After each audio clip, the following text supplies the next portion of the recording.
नमस्कार दोस्तों, स्वागत है आपका इस वीडियो में जिसमें हम लोग घातांक और करनी से संबंधित नियमों को पढ़ेंगे।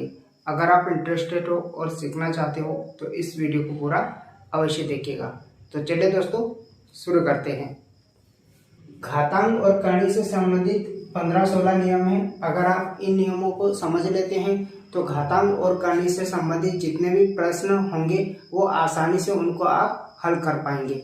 ठीक है, तो घातांक और करनी से संबंधित अगर सवाल को हल करेंगे तो आपको इन नियमों के बारे में पता होना चाहिए। बिल्कुल सिंपल रूल होते हैं जिन्हें आप आसानी से समझ जाएंगे। ठीक है, तो आप वीडियो को पूरा अवश्य देखिएगा। तो पहला जो रूल्स है ए गुना ए को कितने बार गुना किया गया है दोस्तों? ए को 3 बार गुना किया गया है। तो ए की घात यहाँ पर कितना हो जाएगा? ए की घात 3 हो जाएगा। अब ए की घात 3 क्यों लिखा हमने? क्योंकि गुना में घातें जुड़ती है, तो इसके ऊपर कुछ नहीं लिखा। इसका मतलब है कि घात 1 है। जब भी आपको किसी संख्या के ऊपर कोई भी घात नहीं लिखी होगी तो आप समझ जाना कि उसकी घात 1 है। तो गुना में घातें जुड़ जाती हैं। इसकी घात 1, इसकी घात भी 1 और इसकी घात भी 1। तो घात कितनी हो गई जुड़ के? 1 2 3। तो ए की घात कितनी हो गई? 3। अब आपको ये भी पता होना चाहिए कि गुना में घातें तो जुड़ती है, लेकिन कब जुड़ती है? जब इनका आधार सेम हो। जो नीचे वाली संख्या है ना वो समान होना चाहिए, तब घातें जुड़ती हैं। ठीक है, जैसे ए की घात 3, तो नीचे जो संख्या होती है उसको बोला जाता है आधार। ठीक है, उसको बोला जाता है आधार। और जो ऊपर लिखी होती संख्या वो क्या कहलाती है? घात या फिर पावर। इंग्लिश में इसको क्या बोलते हैं? पावर। तो आधार सेम होना चाहिए, और आधार को इंग्लिश में क्या बोला जाता है? बेस बोला जाता है। ठीक है, तो आधार सेम होगा तभी घातें जुड़ेगी। जैसे यहाँ पर दूसरा नियम है ए की घात m गुना ए की घात n। अभी भी यहाँ पर आधार सेम है, यहाँ पर भी a है और यहाँ पर भी a है। तो गुना में घातें क्या हो जाएगी? जुड़ जाएगी, यानी कि a की घात m प्लस n हो जाएगा। ठीक है, m प्लस n हो जाएगा। इस तरह से देखिए, जैसे यहाँ पर एग्जाम्पल के लिए 2 की घात 4 गुणा 2 की घात 3। तो यहाँ पर आधार सेम है, यहाँ पे भी 2 और यहाँ पे भी 2, और गुना में है तो घात जुड़ जाएगी, यानी कि 2 की घात कितना हो जाएगा? 7। ठीक है, तो इस तरह से आप इन नियमों को धीरे धीरे समझते जाइएगा, आपको आसानी से समझ में आ जाएगा। ये मेरी आपसे गारंटी है। ठीक है, पहला और दूसरा नियम आपको समझ में आ गया होगा। गुना में घातें जुड़ जाती हैं और भाग में घातें घट जाती हैं। तो ए की घात m भागित ए की घात n बराबर हो जाएगा यहाँ पर ए की घात m माइनस n। ठीक है, इस बार यहाँ पर गुना नहीं है, इस बार यहाँ पर क्या हो गया? भाग हो गया। तो भाग में घातें क्या हो जाएगी दोस्तों? घट जाएगी, यानी कि 4 में से 3 घट जाएगी तो 2 की घात 1, और 2 की घात 1 का मतलब 2 ही होता है। ठीक है, तो इस तरह से आपने यहाँ पर तीसरा नियम भी समझ लिया। अब चौथा जो नियम है ए की घात m और उस पूरे के घात में n है। ठीक है, तो इसका क्या मतलब होता है?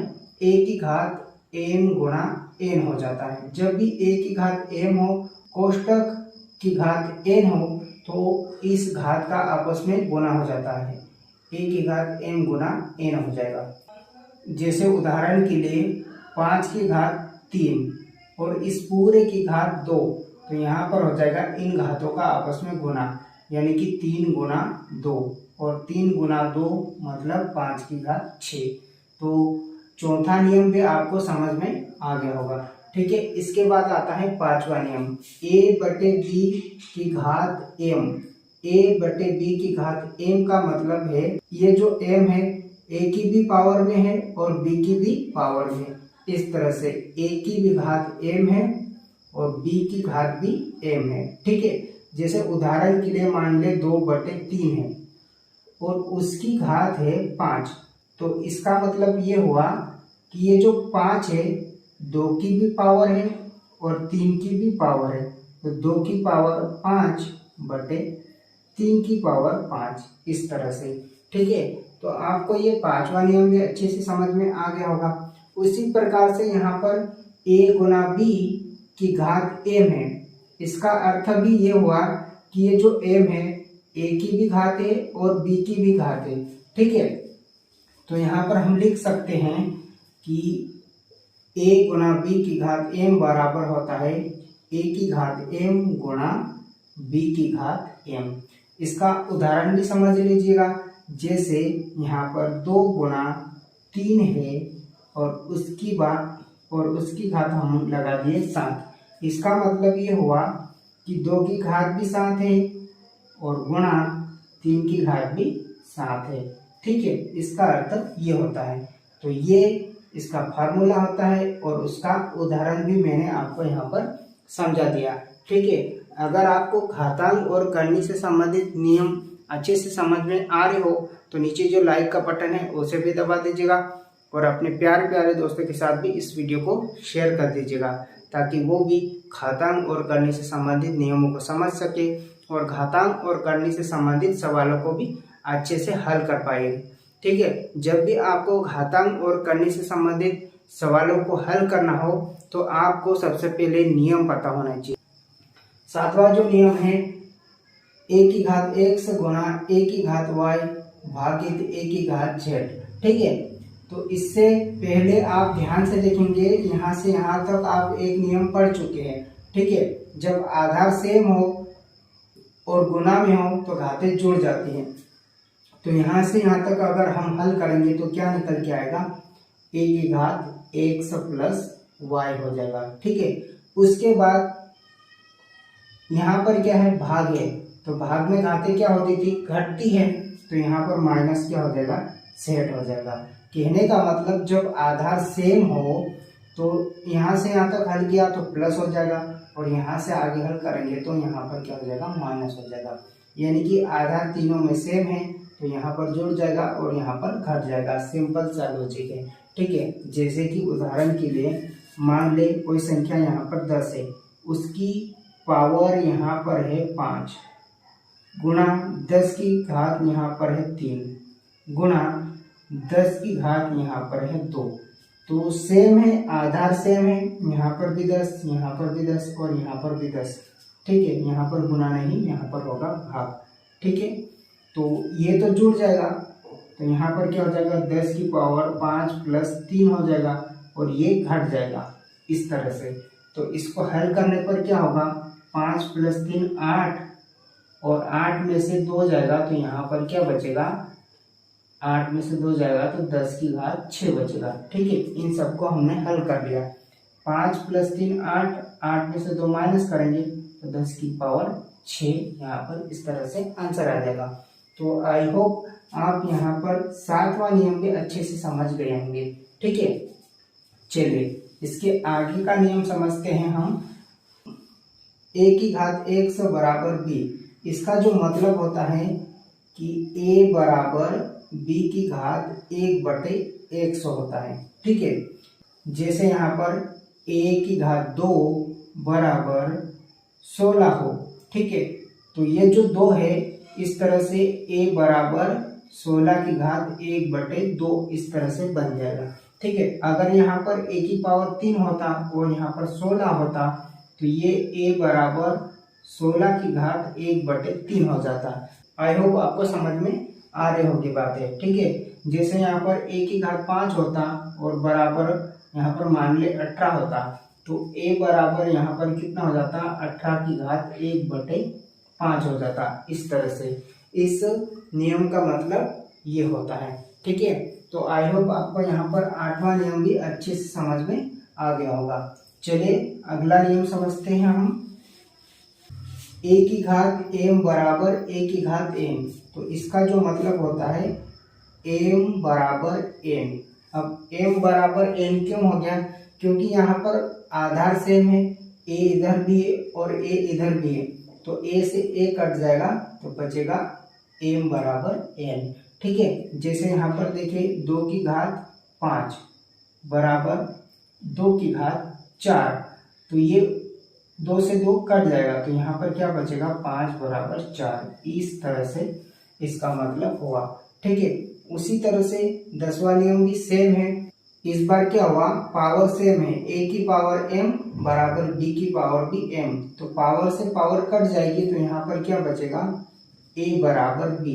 कहने का मतलब जब यहाँ पर 5 हो और ऊपर कितना हो 10 हो और इधर है 3 और इधर है 10, इस बार पावर सेम है तो पावर से पावर कट जाएगी तो यहाँ पर क्या बचेगा 5 बराबर 3। इसका मतलब ये हुआ। ठीक है, तो आपको ज्यादा दिमाग नहीं लगाना है। जब भी आधार सेम है तो आधार से आधार कट जाएगा तो m बराबर m बचेगा। यहाँ पर पावर सेम है, पावर से पावर कट गई तो a बराबर b बचेगा। सिंपल सा लॉजिक है। ठीक है, अगर पावर सेम हो तो पावर से पावर कट जाएगी, 5 बराबर 3 यहाँ पर बचेगा। आधार अगर आधार सेम हो तो आधार से आधार यानी कि 2 से 2 कट जाएगा तो 5 बराबर 4 बचेगा। बस सिंपल सा लॉजिक है। ठीक है, तो आपको 9वां 10वां नियम अच्छे से समझ में आ गया होगा। चलिए अभी जो अगला नियम है वो भी सरल है और सिंपल है, तो इसको भी आप आसानी से समझ जाएंगे। ठीक है, जब भी कोई संख्या हो और उसके पावर माइनस में हो तो उसको प्लस में बनाने के लिए क्या किया जाता है, इस तरह से 1 बटे a की घात m लिखा जाता है। समझ रहे मेरी बात? जब भी पावर माइनस में हो तो उसको 1 के बटे में करके उसको प्लस किया जाता है। ठीक है, जैसे यहाँ पर 2 की घात -3 हो तो इसको प्लस में करना हो तो पहले तो 1 लिखेंगे और बटे लिख देंगे और फिर 2 की पावर 3 कर देंगे। समझ में आ गया? चलिए एक और उदाहरण समझिए। यहाँ पर 5 की पावर मान ले -2 हो तो इसको प्लस में करेंगे कैसे, पहले तो 1 बटे लिखेंगे फिर 5 की पावर 2 कर देंगे, इस तरह से। तो आई होप आपको यहाँ पर 11वां नियम भी अच्छे से समझ में आ गया होगा। ठीक है, चलिए अब हम क्या समझेंगे, अब हम समझेंगे 12वां नियम। 12वां नियम भी बेहद ही सरल है। ये जो a बटे b है उसकी पावर -m है। ठीक है, इस बार a बटे b की पावर -m है तो पावर को प्लस करेंगे। कैसे करेंगे, ये जो बटे का b है ऊपर चले जाएगा और ऊपर वाला a नीचे आ जाएगा और पावर प्लस हो जाएगी। समझ रहे? इसको पलट देंगे, a बटे b है तो b बटे a कर देंगे, b बटे a कर देंगे, सिंपल सा। ठीक है, जैसे कि यहाँ पर 5 बटे 6 है उसकी पावर -2 है तो इसको क्या कर देंगे हम, 6 को ऊपर लिख देंगे 5 को नीचे और पावर प्लस हो जाएगी। ठीक है, पावर क्या हो जाएगी, प्लस हो जाएगी। और ये वाला नियम हमने यहाँ पर पढ़ लिया था, a बटे b हो। ठीक है, इन दोनों की पावर m हो तो अलग अलग करके भी लिख सकते हैं, यानी कि b की पावर भी m है और a की पावर भी m है। ठीक है, तो इसी तरह से 6 की पावर भी 2 है और 5 की पावर भी 2 है। तो आई होप आपको यहाँ पर 12वां नियम भी अच्छे से समझ में आ गया होगा। ठीक है, चलिए अब हम समझेंगे 13वां नियम। 13वां जो नियम है प्यारे दोस्तों, किसी संख्या की घात अगर 0 हो तो उसका मान हमेशा 1 होता है। किसी भी संख्या की पावर अगर 0 हो तो उसका मान हमेशा 1 होता है। जैसे अगर आपको बोलूं मैं 2 की पावर 0 तो उसका मान भी कितना होगा, 1। जैसे आपको बोलूं मैं 3 की पावर 0 तो उसका मान भी 1 होगा। कहने का मतलब कितनी भी बड़ी संख्या हो उसकी पावर अगर 0 हो तो उसका मान हमेशा 1 आता है। जैसे 125 की पावर 0 हो तो उसका मान भी 1 होगा। कितनी भी बड़ी संख्या हो उसकी पावर अगर 0 हो तो उसका मान हमेशा 1 होता है। अगला जो नियम है प्यारे दोस्तों, -a की घात सम संख्या हो, यानी को a का मतलब यहाँ पर कोई भी संख्या है, माइनस वाली कोई भी संख्या हो और उसके पावर सम संख्या हो तो हमेशा वो प्लस में बन जाती है। ठीक है, और कोई संख्या माइनस में हो और उसकी पावर विषम संख्या हो तो हमेशा वो माइनस में रहती है। ठीक है, जैसे उदाहरण के लिए माइनस यहाँ पर 2 है और उसकी पावर सम संख्या क्या होती है, 2, 4, 6, है ना, 8 और 10, ये सभी की सभी संख्या क्या है, सम संख्या है। ठीक है, अगर माइनस वाली संख्या हो और उसके पावर सम संख्या हो तो हमेशा क्या होगा, सम संख्या होगी तो ये माइनस हट जाएगा, कहने का मतलब प्लस की संख्या बन जाएगी। ठीक है, अब जैसे यहाँ पर -2 हो और उसकी पावर विषम संख्या हो तो हमेशा माइनस बचेगा, मतलब माइनस रहेगा ही रहेगा। ठीक है, अब ऐसा क्यों होता है, देखिए -a की पावर सम संख्या, जैसे कि -2 की पावर सम संख्या मान ले हमने 2 ले लिया, तो पावर 2 का मतलब -2 को 2 बार लिखना, 2 गुना 2, है ना, -2 गुना -2, तो माइनस माइनस का गुना होगा तो क्या हो जाएगा, प्लस हो जाएगा, और 2 दूनी कितना हो जाएगा, 4, इसीलिए यहाँ पर प्लस का चिन्ह बचता है। अगर मैंने मान ले -2 की पावर विषम संख्या लिख दी तो 2 को कितनी बार लिखना पड़ेगा, 3 बार, यानी कि -2 गुना -2, इस तरह से, और माइनस का गुना होगा तो यहाँ पर इतनी जगहों पे क्या हो जाएगा, प्लस हो जाएगा, और 2 दूनी 4 हो जाएगा।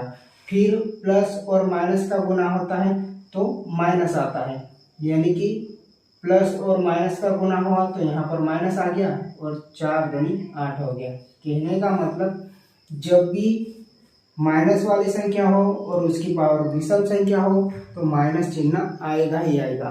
जब भी माइनस वाली संख्या हो और उसकी पावर सम संख्या हो तो ये माइनस चिन्ह हट जाएगा। ठीक है, पावर अगर सम संख्या हो तो माइनस चिन्ह हट जाता है, और पावर विषम संख्या हो तो माइनस चिन्ह आएगा।